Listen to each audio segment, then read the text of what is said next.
last time I had sex? I blame the Rohypnol.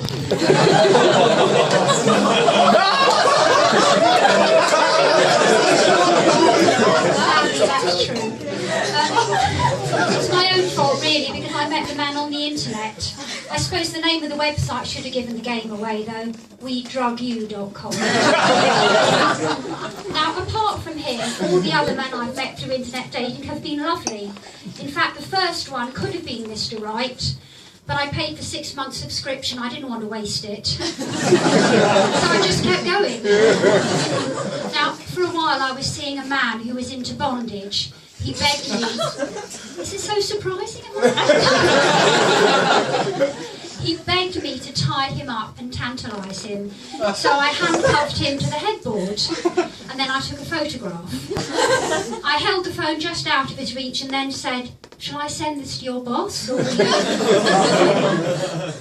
Then there was another one. He wanted me to treat him like a baby. So I put him in a nappy, I popped him in a cot, then I left him upstairs to cry. I went downstairs and watched Strictly Come Dancing. Now, I'm not completely heartless. After about an hour, I took him up a bottle. That's not true. I was watching Taggart, because I don't like Strictly. Now, my last boyfriend, well, he was quite anal. Now, by that I mean, he thought there was a place for everything, and everything had its place. The trouble was, he thought the place for his cock was in my arms.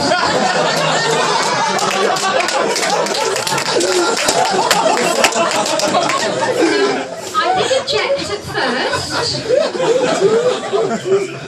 but then I found out how to play Words with Friends on the iPad at the same time.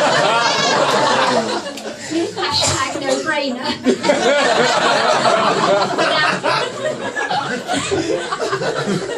I think my 5-minute set's going to take 7 minutes if you keep laughing. Now, I do prefer reading a good book than having bad sex.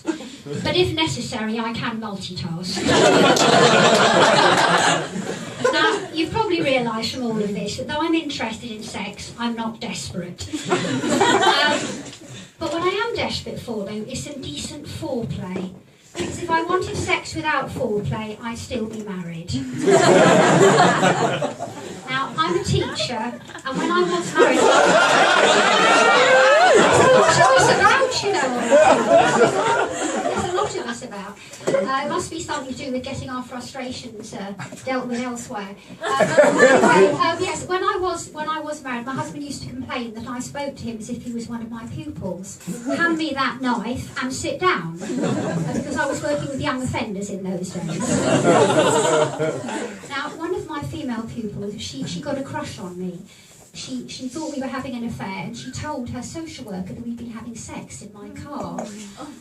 She was asked if she wanted to make a formal complaint, to which she replied, "I'm not complaining, I enjoyed it." So even in a fantasy, I'm good in bed.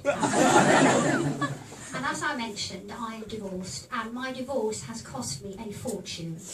If I had £1,000 for every person who said to me, the only person that wins in a divorce is a lawyer, I still wouldn't have enough to cover it.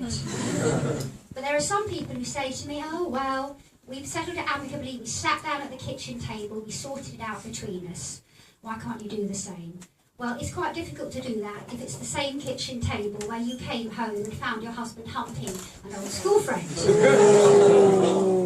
That was his old school friend, not mine. And before you're wondering, he did go to a mixed school.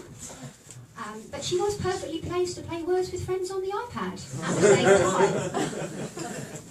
Now, I'm not going to get married again, obviously, because there's no point in making one man miserable when you can make any number happy.